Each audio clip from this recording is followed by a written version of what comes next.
As of today, according to the D.C. police website, crime is down 25%, a decrease the chairman of the police union calls preposterous. All right, y'all, we got another bombshell that just been exposed out of Washington, D.C. Now, we've seen for months these mainstream media and these Democrat politicians been telling us in these deep blue crime-ridden cities, oh, well, violent crime is down. Violent crime is down. You know, our thing is working. But yeah, we see the reports that are all over the internet and social media of this woman getting gunned down somewhere and this person getting beat on, this person being assaulted. But then they love to say, well, violent crime is down. And wait till you hear what we found out. One tidbit I'm going to let you in on is that the numbers that they have been using, as opposed to comparing crime to pre-COVID numbers, which is really what you want to go off of, they've been using post-COVID numbers, like in 2020, as late as in 2023, when crime was just rampant in these deep blue cities. You had the illegal immigrant invasion, you had the defund the police campaign going on, and lawlessness ran the towns in Chicago, in New York City, in LA, in Boston, in Detroit, and in Philadelphia. But the Democrats let us say, oh, it's down. Come to find out that they've been using the statistics from 2023. So when unalivings and assaults were sky high at their highest peak, they've been using those numbers and saying, oh, well, it's down, as in comparison to when it was at its worst, rather than what is it in comparison to pre-COVID. Pre-COVID, it wasn't that bad. Post-COVID, it was terrible. So, of course, if you're comparing your horrible state today from how terrible it was just yesterday, rather than how okay it was a few weeks ago, that's a big difference. And there's another thing that's been exposed, and that's coming directly from inside the D.C. police force. What if I told you that somebody has been busted manipulating the numbers? And wait till you hear who did it and why they did it. So President Trump doing this takeover is necessary. And why is it that the Democrats are fighting him on this tooth and nail? Well, you're going to find out in this video. So please hang out with me on this one, because even though he's doing this in D.C., I assure you, in other crime-ridden cities, you're going to have other high-ranking members of law enforcement that are in full agreement with what President Trump is doing. It's just like in D.C. The mainstream media is saying, ignore your lying eyes. People that live there, you're not seeing crime. Tourists, you're not seeing carjackings. Ignore that. Listen to us. When in reality, now we know they've been cooking the books. And why are they fighting so hard for lawlessness? The same party that was all about defunding the police now want to act like they just love the cops and they care about crime. The same party that allowed an illegal immigrant invasion are the same ones acting like, oh, we care so much about democracy and about how our domestic constituents are. No, they don't. And one thing I will say about this Trump presidency and him being involved in politics, period, it has wakened certain people up, where people pay more attention to policy than people, to procedure than propaganda. And what's happening now, the layers are being pulled back and the Democrats are running out of places to run. We see you. The veil has been pulled off and the people no longer trust the mainstream media. So let's get off into this. And I want to start with this article where, as you see, it says, D.C. police commander suspended, accused of changing crime statistics. Now, I'm going to get into this article, but what I want to do is I want to play a quick clip of what's going on, and wait till you hear. Now, this individual, this commander, is being blamed for manipulating the numbers. Now, remember, he's a commander. There's a rank and file chain of command. And when you hear what he was doing prior, right before these allegations just came out, that he's the one that solely cooked the books, wait till you see what he had did. And then we may find out there's a lot more funny stuff going on. And then I got some other video clips to show you that's really going to help you fully understand what's going on and feel more encouraged as President Trump may extend this out to other cities around the country. This isn't about racism. This isn't about them trying to go after black people or brown people. It's about going after criminals. As a matter of fact, as a 47-year-old black man born in Detroit, Michigan, that has lived in Florida for over 20 years, I have had run-ins. I've been pulled over for speeding. I've been pulled over by police. I've had interactions when I was a younger man. And you want to know something? I have never been faced with racism from a police officer in my life. Now, I'm not saying it doesn't exist. I'm not that naive, especially back in the day. But it is nowhere near as bad as the Democrats and the mainstream media want to make it. Okay? You handle yourself respectably. You know, you answer any questions. If you're in the wrong, you're in the wrong. But if you're acting ignorant, you're doing foul things, and you're being confrontational, your force is going to be met with force. And rightfully so. So let's make sure we get that straight. This ain't about race, no attack against black and brown people. Realize this, the Democrats' only stronghold is on the ignorance mind that they're a victim and that somebody's always out to get them. Because if they make them feel like they're victims when people are always out to get them, they'll always feel like they may need those demon rats, aka the Democrats. But check out this clip about what's going on in the DC police force that even may have led to this DC commander being blamed for being the sole reason why the books have been cooked. And oh yes, the crime statistics have been manipulated. Do you know that they stopped reporting certain violent crimes? So is it that the stats are down, or did they stop reporting it to make it seem better? While at the same time, they're releasing sex criminals, they're releasing violent illegal immigrants back into the communities that continue to assault, continue to pillage, but now they want to act like, oh, they just care about the police. BS. Check this clip out. And the police union accused the department of deliberately falsifying crime data. News 4's Paul Wagner has the story. Well, hi there. The D.C. Police Union is putting its allegations on the record tonight, claiming police supervisors in the department are manipulating crime data to make it appear violent crime has fallen considerably when compared to last year. As of today, according to the D.C. Police website, crime is down 25%, a decrease the chairman of the police union calls preposterous. The union's allegations come as the former commander of the 3rd District stands accused of doing what the union says is being done day in and day out. To areas where we know that That's Michael Pulliam standing with the chief of police at a recent news conference. At the time, he was the commander of the 3rd District, which patrols the neighborhoods of Adams Morgan and Columbia Heights. In early May, 5 law enforcement sources familiar with the investigation tell News 4 Pulliam was placed on administrative leave with pay and told he was under investigation for questionable changes to crime data, a move that came just about a week after he filed an EEOC complaint against Executive Assistant Chief of Police Andre Wright, according to 3 law enforcement sources familiar with the complaint.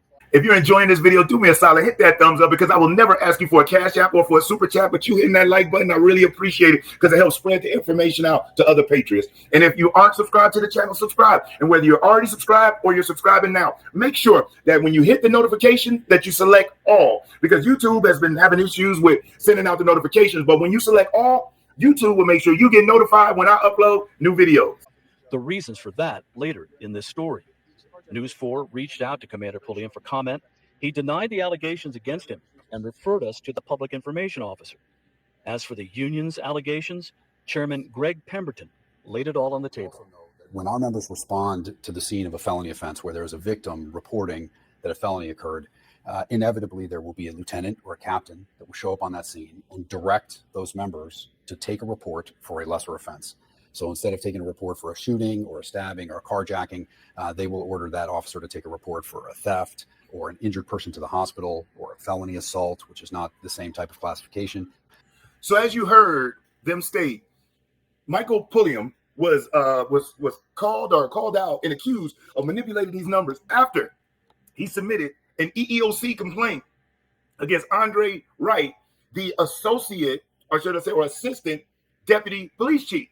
And so all of a sudden, after he filed this complaint, he's the lone renegade who is manipulating numbers. And then, as we heard, this DC commander state that when people show up to the scene, the police are told, hey, listen, no, we're not going to report that as this violent thing. We're going to list it as that. Same thing happening in Chicago. And so when they're saying, oh, stats are down, that's not real. That is fake. And I'm going to dig more into that here in a second. But what I want you to do, I want you to check out this clip of Scott Jennings. And if you don't know who Scott Jennings is, he is awesome. He's the one lone conservative common sense voice that CNN brings on that's actually saving CNN from going completely in the tank, because the only reason people watch now is to hear Scott and watch Scott destroy an entire table of Democrats with their absurd takes. And he just has this lone conservative who's getting cut off. They try to bully him, but he destroys them every time. Check out Scott Jennings as he speaks to them about what's going on in D.C. and just how these left-wing extremist libtards try to push back. Now he just, with common sense, shows them the fault of their ways. Check this out. You know, a few months ago, I was in Union Station and saw a body hit the floor at the bottom of the escalator in Union Station because there was a murder right in front of me up on the 2nd floor. I was going to get a tie, and I heard the shots and saw the body hit the floor. So I've been listening all day long to people trying to make some argument that Washington, D.C. is a safe place. It's not a safe place. And we can argue about statistics and numbers. There's a police commander right now on suspension because there's some allegation that the statistics have been altered. But we can argue about that all day long. Nobody in their right mind who lives there or visits there on a regular basis would tell you that Washington, D.C. is safe, and everybody who goes there knows it, and everybody who goes there knows it. So there's really going to be a resistance to have any kind of people on the street just looking out. That the kid that worked at the White House, when he got jumped by the 10 kids in the street gang, it was only because 2 cops saw it that he was able to escape. And we still need the public support. So coming out in such an aggressive manner could actually backfire on us. That's an interesting point. I will just point out that the head of the D.C. Police Union, here's a direct quote. We completely agree with the president that crime in the District of Columbia is out of control, and something needs to be done with it. So it sounds like to me, among the rank and file, the president has some support from the cops for doing this today in Washington. No, we do need the support. I think what happens to DC police on a rolling basis, I think what happens to cops on the most violent cities in America on a rolling basis is a disgrace as well. I think what the president is responding to today is, what can I do today? DC is the only city I really have control of, so I'm going to try to give them some support. He's getting a note of confidence from the DC police union. I suspect if they did things in other cities, other police unions in those cities would also offer some support. And so what I would simply say is that all you can do is hit the next shot. And the next shot right now, I think for a lot of Americans is, what can be done today to reduce violent crime and to make me feel safer in my neighborhood? I think he's going to get a lot of political support for the idea that the federal government's getting a little more muscular when it comes to cracking down on violent crime. Now, listening to what Scott is saying, you got people, all of these pundits and politicians, oh, Trump is overstepping, while the heads of the police departments, the men and the women that are boots on the ground are saying, we need it, we need the help. But these mainstream media pundits and these Democrat politicians, why do they want to lead the United States and lead their cities to lawlessness, high crime? Because that is the only way a Democrat can thrive. They cannot thrive when there's peace and tranquil. They cannot thrive when individuals are earning a good living and living a good life. They only thrive in chaos, negativity, and fear-mongering. Now, check out this next clip where we're going to see the D.C. police chief. Listen to her response when asked about the chain of command. And this really helps us understand why we have got to do better when we're making these hirings and who's being elected in these Democrat cities. Are the people or the constituents really choosing who's the best suited, or based on gerrymandering and mapping, are we allowing the most uneducated of us all have the heaviest amount or highest amount of impact and influence on elections? And this is what the Democrats want. They want the most uneducated to have the greatest impact, because they know the uneducated won't see the BS coming until it's too late and the train already done rocked them off the tracks. We see it, and they know that anybody with just an ounce of common sense sees through their BS and would not vote them in a million years. Look at their districts, look at their areas, and with all due respect, and I'm not even calling this a race thing, because you know what? We got poor, ignorant, uneducated white, Hispanic, black, Asian. So I don't get off into thinking, oh, well, it's just black in the ghetto. No, there's white people in the ghetto. There's Jewish people in the ghetto. There's Hispanic people in the ghetto. It is the uneducated, should I say the ignorant, in these areas, because the fact that they're even still voting Democrat, most of them are only doing it because they're hoping for more handout, not ever thinking proactively of where they may be one day, how they may have resources, and how would they feel if they work so hard and have to give half of what they got to somebody who was unwilling, not incapable, unwilling to do what they needed to do.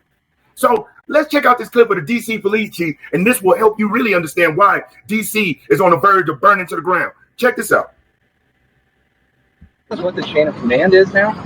What does that mean? Well, is it Pam Bondi speaking to the mayor? How does this work? So the executive order is clear. The president. I'm going to pause this and I'm going to take it back because I want you to pay attention to what his question was. He literally asked, do you know what the chain of command is? Listen. What the chain of command is now? What does that mean? Well, is it Pam Bondi speaking to the mayor? How does this work? So the executive order is clear. The president has requested MPD services, and our home rule charter outlines the process. The president designated Attorney General Bondi as his proxy to request services through me. What the chain of command is now? So as you saw, when the police chief was asked, hey, you know what the chain of command is now? She said, what does that mean? You're the police chief and you don't know what the chain of command means? That's part of the problem. And listen, I'm all about giving opportunities to the ladies, but I'm looking in these areas. They are picking these women who do not have strong backgrounds and being tough on crime and getting things done. As a matter of fact, it's quite the opposite. It's like the left, they want to find the most lenient, the most unwilling to hold accountable, and feel like those people are the best for the spots, as if their own family members might not fall victim to the same criminals that they're fighting on the behalf of. It is insane. Now, as you may or may not know, Judge Jeanine Pirro has been named the Attorney General of D.C. She is the top cop in our nation's capital, and she is not playing around with them. They've tried to smear her name, labeled her as an alcoholic drunk who was hard to work with. That's what the Democrats said, even though she was on Fox News for XYZ years, successful judge, successful litigator. And then the Democrats held up her confirmation as long as they could. But guess what? They can't stop the confirmation. They can just prolong them to try to keep President Trump from fulfilling his agenda. But she got through. But listen to what she says, and this will help you understand why they wanted to keep her out. Check out Judge Janine. We are putting all kinds of resources onto the street. But what about the gun aspect of the gun violence? In April, Ed Martin issued a press release hailing the drop in crime rates at the end of April. What changed? It's never enough. This changed. This changed. It's never enough. You tell these families crime has dropped. You tell the mother of the intern who was shot going out from McDonald's near the Washington Convention Center, oh, crime is down. You tell the kid who was just beat the hell and back with a severe concussion and a broken nose, crime is down. No, that falls on deaf ears. And my ears are deaf to that. And that's why I fight the fight. Thank you. So let me get on back to this article. A D.C. police commander is under investigation for allegedly making changes to crime statistics in his district. The Metropolitan Police Department confirmed Michael Pulliam was placed on paid administrative leave in mid-May. That happened just a week after Pulliam filed an equal employment opportunity complaint against Assistant Chief, and the police union accused the department of deliberately falsifying crime data, according to 3 law enforcement sources familiar with the complaint.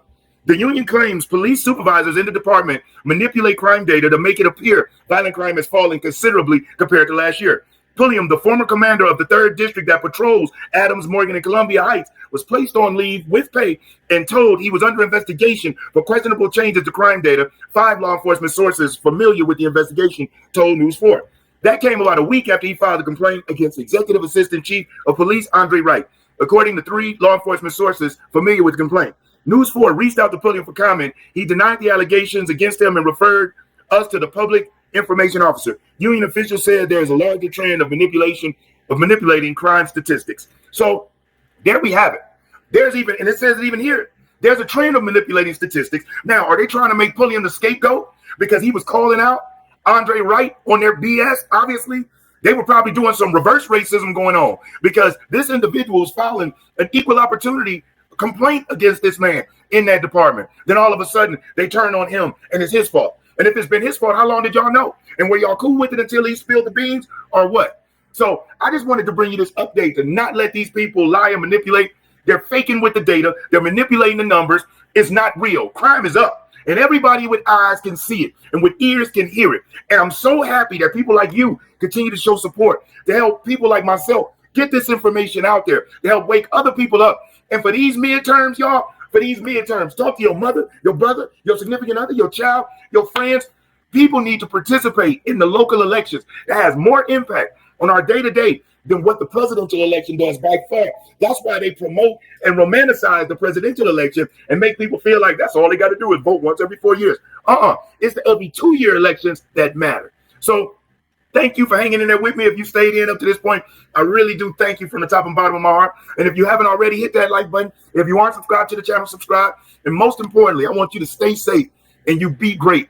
I'm Brian Maxwell saying I look forward to seeing you at the top. Over and out, y'all.